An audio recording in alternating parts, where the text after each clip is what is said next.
Miam kita mukta ngasi ke topik Micham Ngakpa Ngamdraba Leingak aina wachau wahang thole madudi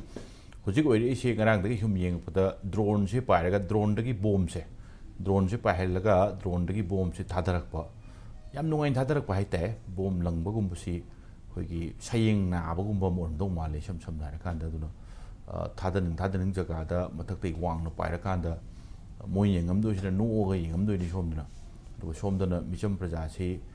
drone mathak bom thadare hairadi madwai du ying chen thuya pote do koi chen be phim du ne adwai gi phim du la ka ti Leingak se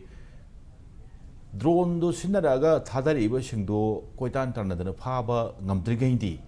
Micham praja do somna ganda maikai khang de koi chen ne chelala adorti Micham Ngakpa Ngamdraba Leingak haina acho wahom thole adu lai wa phom de hujik se lan long se hongak pai bata lan long hongak pai di kuire lan se ure ise lan nomai kapsalak pa khosalak pa adu ka maroina drone ga sinar ka paktak na bongo thada ba sigi phibam lom da la ga di makhoi sing se karamain to thengna duri habi waham lai adu ka makhoi sing se icham chamna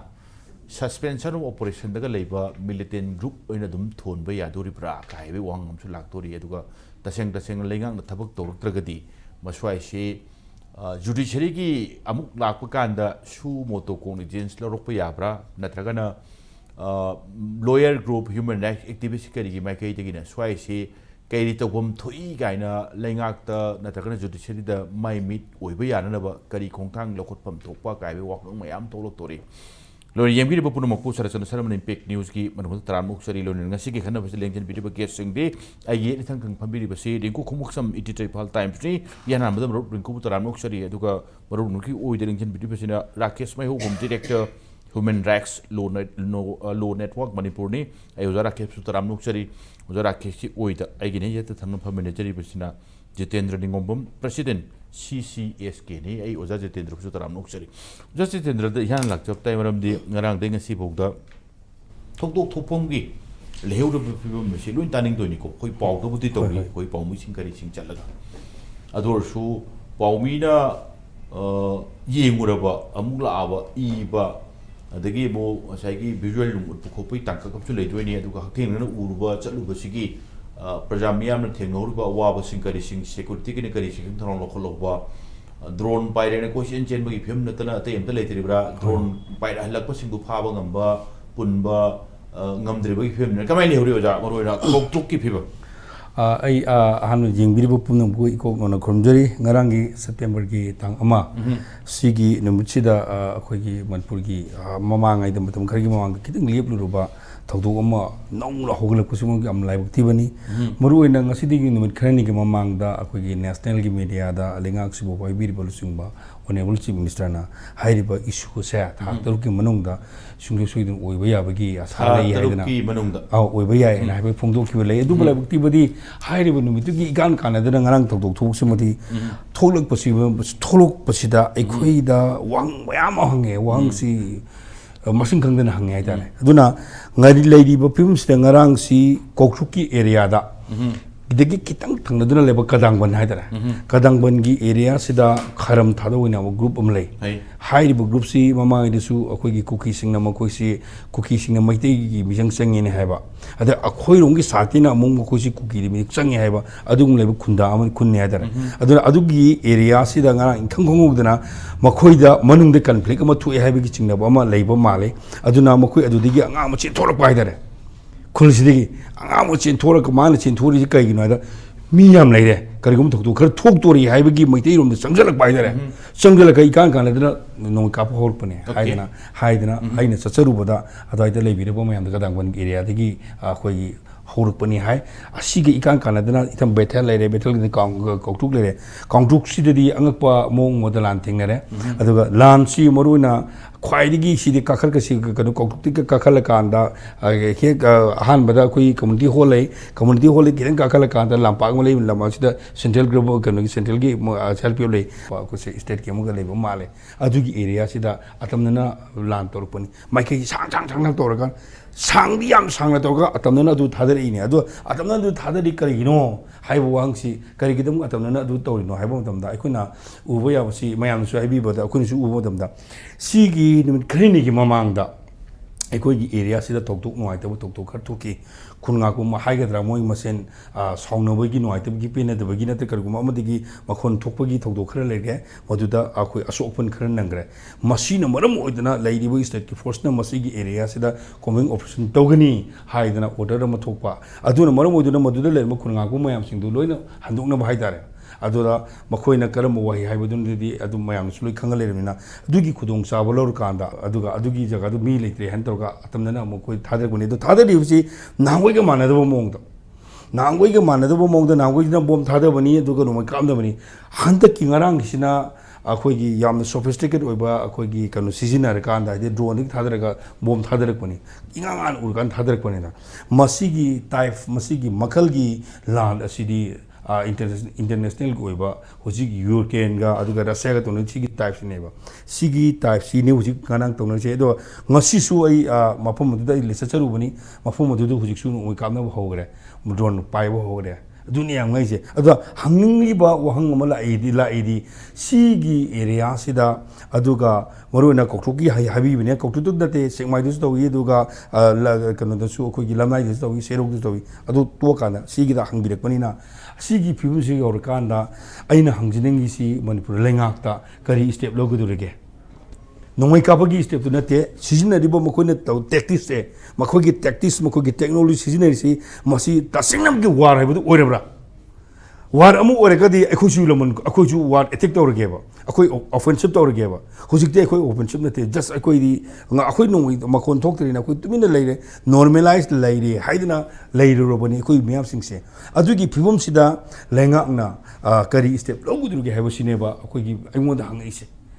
ꯑꯩ ꯃꯌꯥꯝꯒꯤ ꯁꯨꯝ ꯆꯦꯟꯖꯕ ꯑꯣꯏꯅ ꯂꯩꯕꯤꯔꯤꯕ ꯑꯗꯨ ꯃꯐꯝꯗꯨꯗ ꯂꯩꯕꯤꯔꯤꯕ ꯏꯃꯥ ꯏꯆꯥ ꯃꯌꯥꯝꯁꯤꯡꯁꯤꯅ ꯍꯪꯉꯛꯏꯁꯦ ꯋꯥꯍꯪꯁꯤꯅꯤ ꯁꯤꯒꯤ ꯇꯥꯟꯖꯥꯒꯤ ꯏꯔꯣꯏꯅꯅ ꯑꯩꯅ ꯑꯃꯨꯛ ꯃꯅꯤꯄꯨꯔꯒꯤ ꯂꯩꯉꯥꯛ ꯑꯃꯗꯤ ꯂꯩꯔꯤꯕ ꯁꯦꯟꯇ꯭ꯔꯦꯜ ꯒꯚꯔꯟꯃꯦꯟꯠꯀꯤ ꯃꯥꯏꯀꯩꯗ ꯑꯩꯅ ꯍꯥꯏꯔꯤꯁꯤ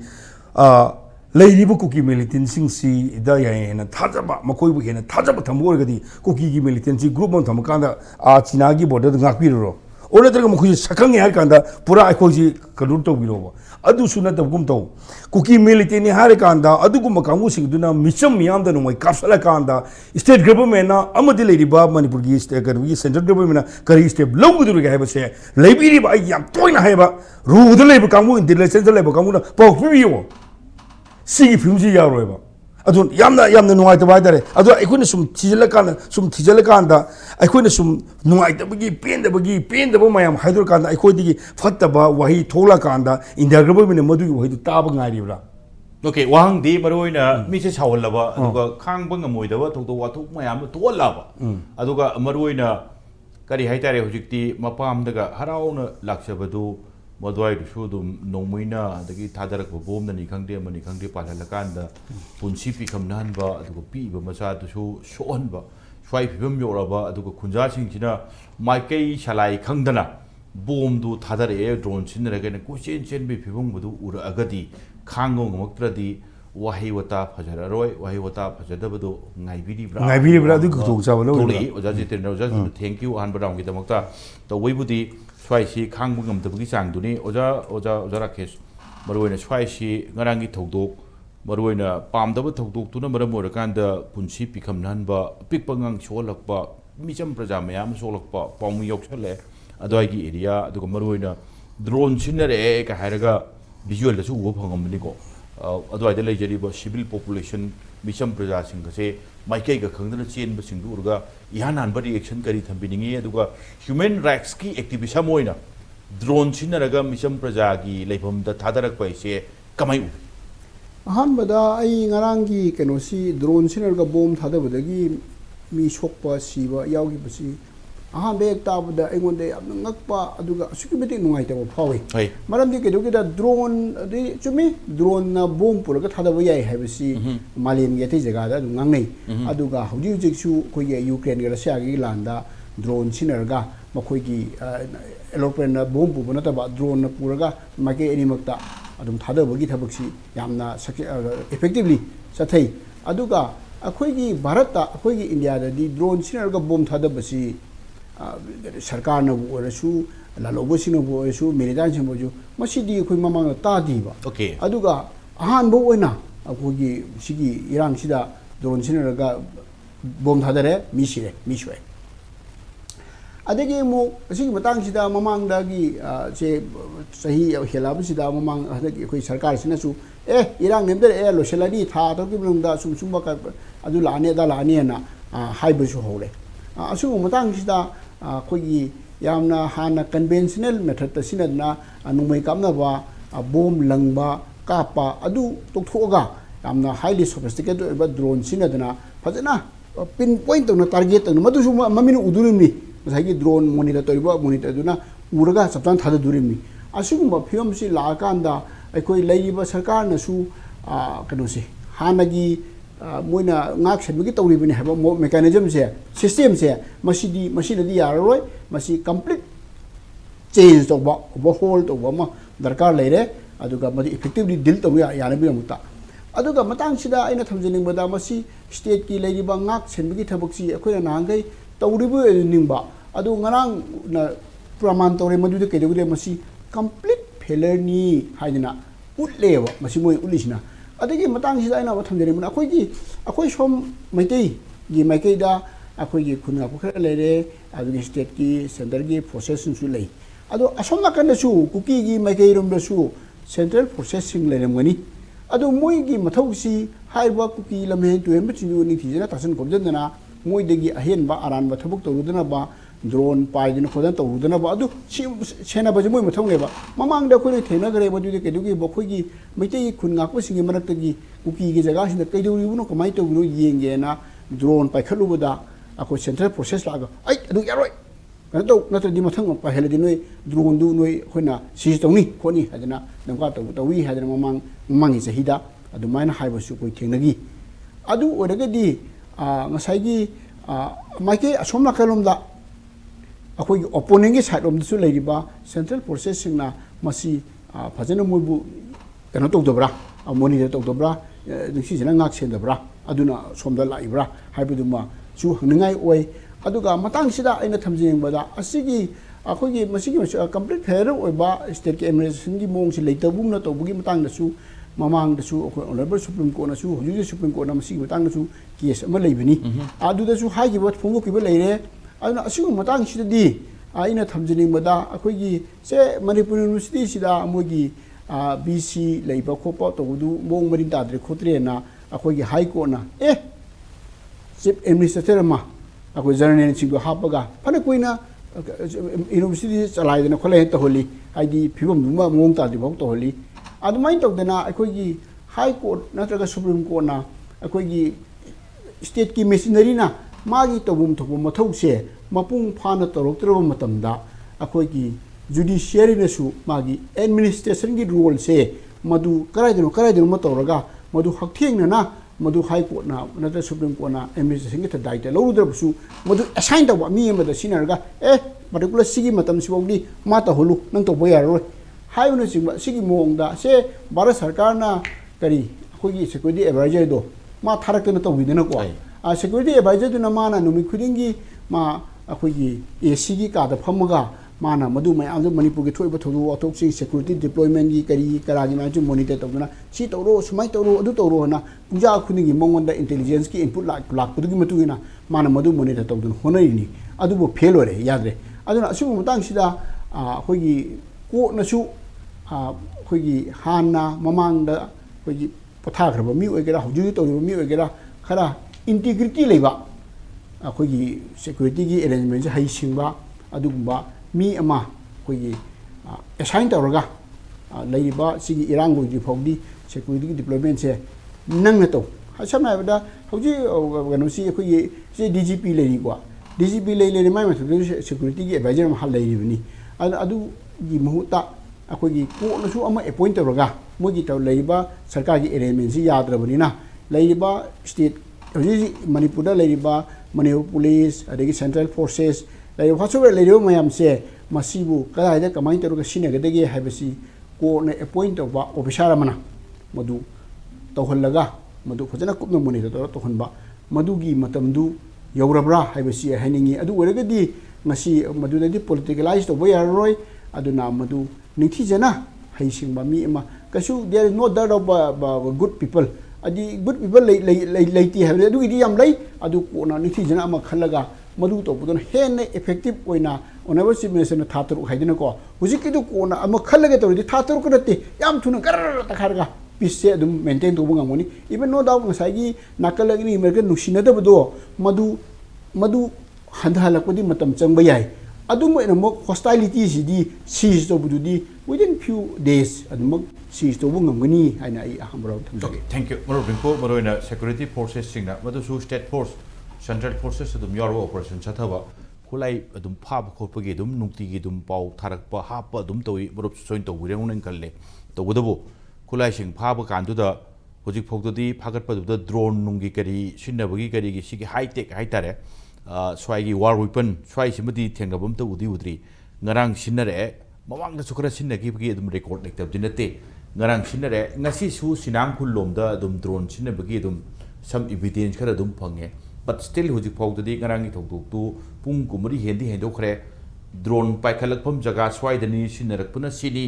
mising du phaba ngamdrabogda moina sinnare miba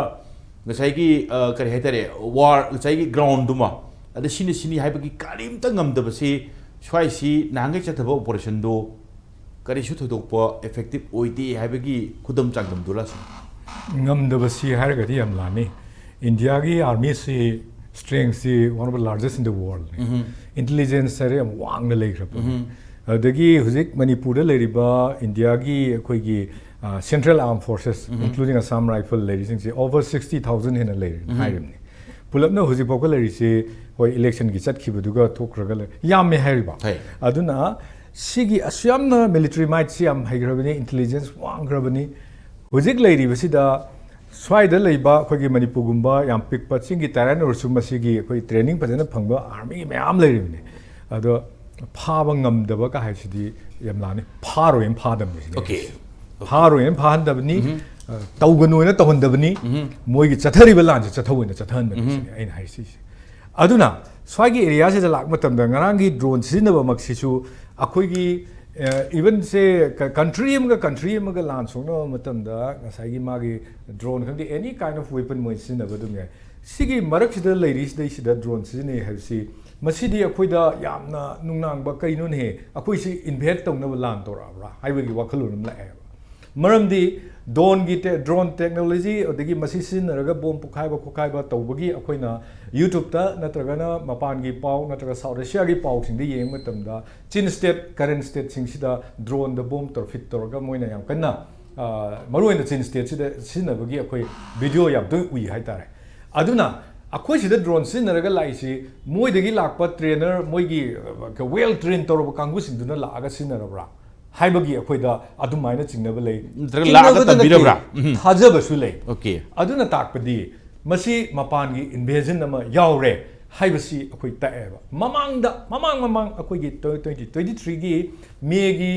haurakpa matamda akoina masigi discussion sigi room jimakta ai samaksu dum yaujaki akoigi haige base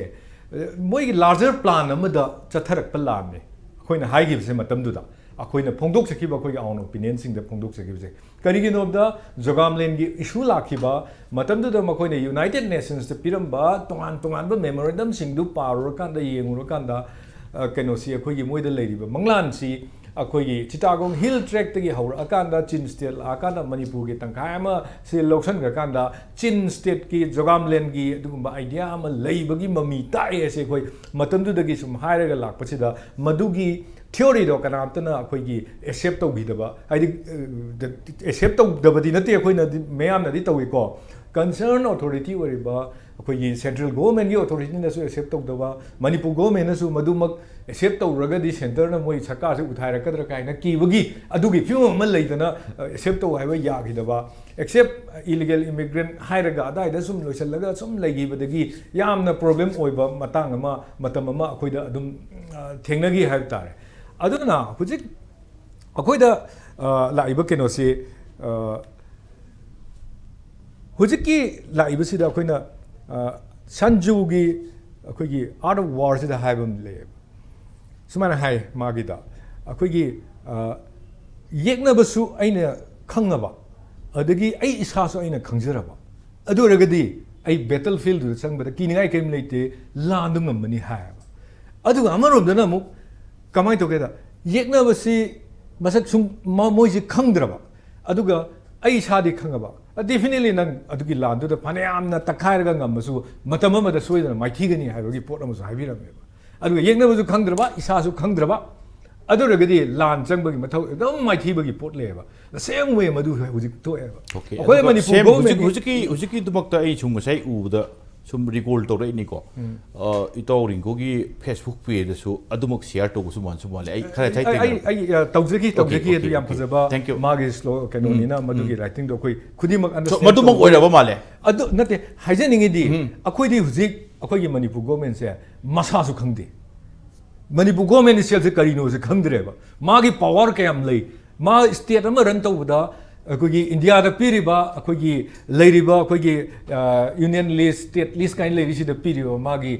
ꯐꯦꯗꯔꯦꯜꯒꯤ ꯀ꯭ꯋꯥꯁꯤ ꯐꯦꯗꯔꯦꯜꯒꯤ ꯑꯣꯏꯕ ꯃꯥꯒꯤ ꯄꯋꯥꯔꯗꯣ ꯑꯦꯛꯁꯔꯁꯥꯏꯁ ꯇꯧꯕ ꯉꯝꯗ꯭ꯔꯕ ꯃꯁꯛ ꯈꯪꯖꯗ꯭ꯔꯕ ꯑꯗꯨꯒꯨꯝꯕ ꯒꯣꯚꯔꯟꯃꯦꯟꯠ ꯑꯃ ꯑꯣꯏꯔꯦꯕ ꯏꯟ ꯗ ꯁꯦꯝ ꯋꯦ ꯉꯁꯥꯏꯒꯤ ꯂꯩꯔꯤꯕ ꯀꯨꯀꯤꯒꯤ ꯂꯩꯔꯤꯕ ꯀꯨꯀꯤ ꯃꯤꯂꯤꯇꯦꯟꯠꯁꯤꯡ ꯍꯥꯏꯕ ꯇꯥꯔꯦ ꯃꯩꯇꯩꯒꯤꯗ ꯌꯥꯝ ꯀꯟꯅ ꯀꯥꯞꯊꯔꯛꯏꯕ ꯀꯥꯡꯕꯨꯁꯦ ꯁꯤꯁꯨ ꯃꯣꯏꯅ ꯃꯁꯛ ꯈꯪꯗ꯭ꯔꯦꯕ ꯈꯪꯗ꯭ꯔꯦꯕ ꯃꯣꯏꯒꯤ ꯄ꯭ꯂꯥꯟꯁꯦ ꯀꯩꯅꯣꯁꯦ ꯈꯪꯗ꯭ꯔꯦꯕ ꯑꯅꯤꯃꯛ ꯑꯝꯇ ꯈꯪꯗ꯭ꯔꯦꯕ ꯑꯗꯨꯗꯤ ꯁꯤꯅꯤ ꯃꯅꯤꯄꯨꯔ ꯂꯨꯞꯄꯨ ꯍꯥꯏꯕꯅꯦꯕ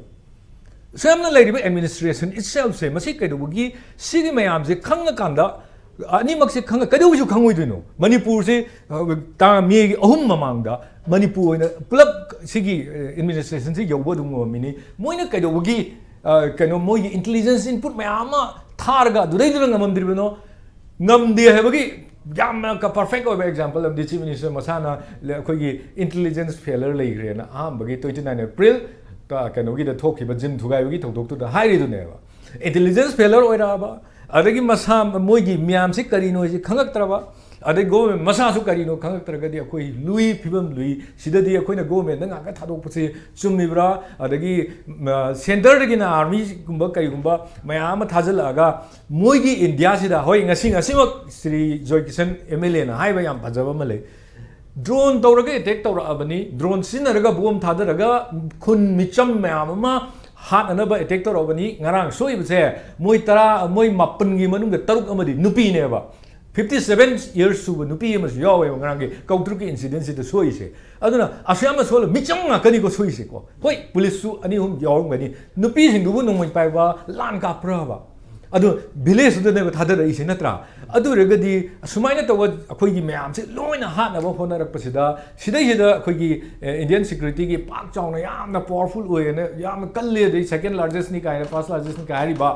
असिगुम्बा मिलिटरी माइट लेबा मफमसिदा सिगुम्बा थबक चथहनबदा सुम येंगगा लेरिसे मणिपुर से यारगदी मसी पुलप थुगाइगरगे मैतै जे पुरा स्कैटर्ड ओहलगा मोइगी लेरिबा सिविलाइजेशन नि चाउथोक्सरिबा मोइगी चाहि लिसिंग अनि लेइ हाइजरिसे कराइ चाहि लिसिंग अनि हाइरगे अदगी मुखोइना कराइदगी मर्जर एग्रीमेंट से अखोइ निंथौग लेबा ओरमबदगी मर्जर एग्रीमेंट तौई गायक्सिदा करिगी मर्जर एग्रीमेंट काइगदौ मानसलकबा अखोइ से निंथौग Panba constitutional monarch लेरमबा अदुगुम्बा lump अमनि काइना हाइबसि मसिगी pride से थुदेत्रगदी नुंगाइरोरै मसि थुदि औरगे काहाइबगी मानबगी मोटिव अमसुम चंगसलकपो अमखक अखोइदा याम चाउना अदुगी चिंगनबदुमा उइयेबा ngasimak sinam kunda chathariबसिसु नुमिनिनि सुरे ममांगदा चीफ मिनिस्टर ना कनो तौरनी थातुरक लोइसनगनी हाइगिबो तौनी चीफ मिनिस्टर ना हारिबदुगा होजिक तौरइबा सिनाम कुंदा चथरिबा हयेंगसुम चथरगनी खलि मफमदा अदुगी हैरो की जगह अमदसु अदुम अनकन्फर्म रिपोर्ट नि अदुम एटेक तौरपगी पोट लई हाइबगी पोटसु लई सिगुम फिबम सिदा अखोइगी गवर्नमेंट से मसाना मसाउ खंगजेदना लैबसिदैसिदा अखोइ फिबम से हम लुई हुजिक अखोइ कनो गाइवोक चफु क थंबगुमनी मपान चटके हरदी फ्लाइट टिकेट पैसा याम तिंगगा कक्पा कांगु ngam खरना चटपो वानी हाना चचरम इवन हुजिक अरुब लैना अमा फ्लाइट त पुबा यादबा एम्बुलेंस त पुरगा चनरमबदो हुजिक यादरबनी अदुगी फिबम दे लैरिसिदा अखोइ से पूरा पुमुट मुटपगी फिबम द लागदरा हाइबगी यामना चिंगनबा म पोई ngarang ge टेक से लाइन लौबा दे हुजिक से अखोइना शांति लेरे हंजले काइना हेक्ता शांति लेरे बु कैनोने करी violence absence of violence cannot be equated with शांति लेबदुगा इक्वेट तो या पोंते बा हुजिक शांति नोमि कापो कामना लेपिबो सिदैसिदा शांति लेरे ना पंगावदा हरावरगा तौरगा लेरिसे मसि थादोगदबनी हुजिक operation park Sanna अखोइ मयाम पुंजलगा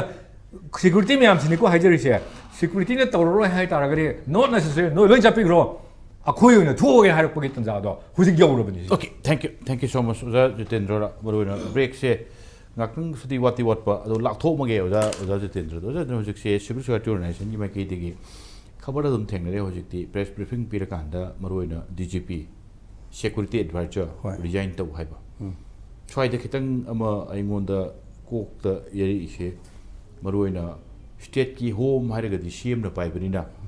Swaida Maruin Law and Order, Micham Praja Ngakpa Ngamaktabaki question number Chong Lava, drone Rigi Pom Tadaraba, Micham Praja Halava, but the Tadarapagi Zaga to Susan Mangamdaba, the good thing Musungam Nasing a Sim Sinam, Kulda Sudum etek Tarakpa, same modus operandi da Adu Siki Maraksta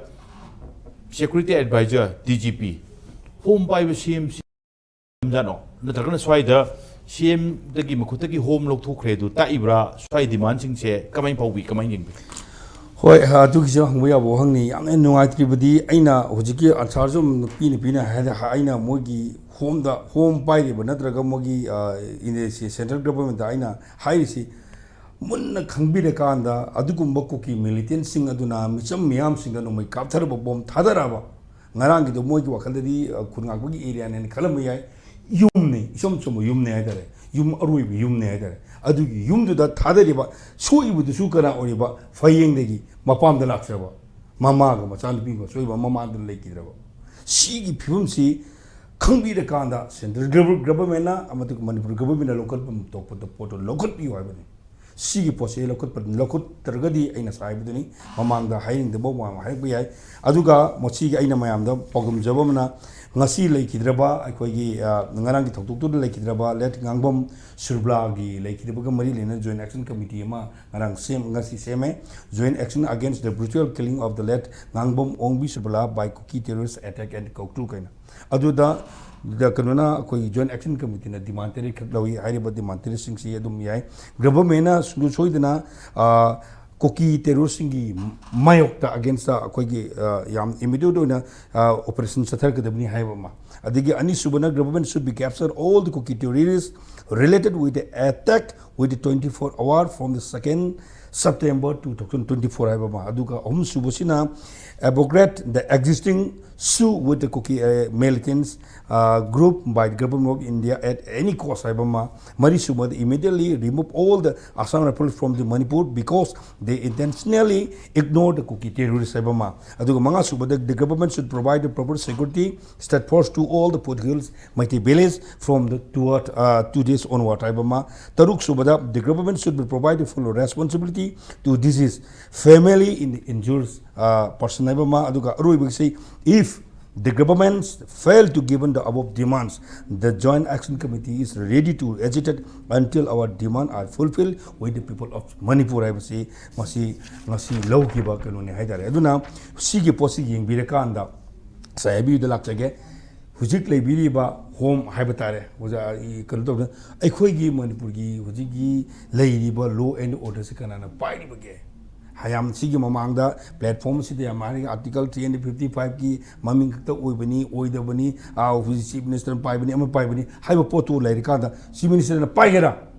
Chief Minister Pibo already, Hojuk like Posida, innocent people no way copy about the cookie militant say, Karuto we are Hina. Hide the Gimonogino, or let the Hariga, Hujiki Ladiba, Hujiki, Chief Minister Pidre, or Hujiki, Kanogi, DCPMD, Security Advisor na, Kari Lady. Nakui Mukuta Labor Targadi, Kano Hujiki Lady, films the Karito Ying Lady have seen one like Aduna, Maruina, Kariwaga, Akoi, Hana Mamanga, Aquina, Kokomida in a Legerida, Aquagi, Su the Lady Cookie Milton Sing Sigi, Akoi the Lacy, Kem Tarag Marini, Sidele Zimi, Sing Aniga, Chinipana, Kaima to Muma, Yam Yamanati, Milton Sing Yamanati, high above Milton's Mam Sing, Takaibum Drigagino. Takaibum Drigagino, home by Biriba.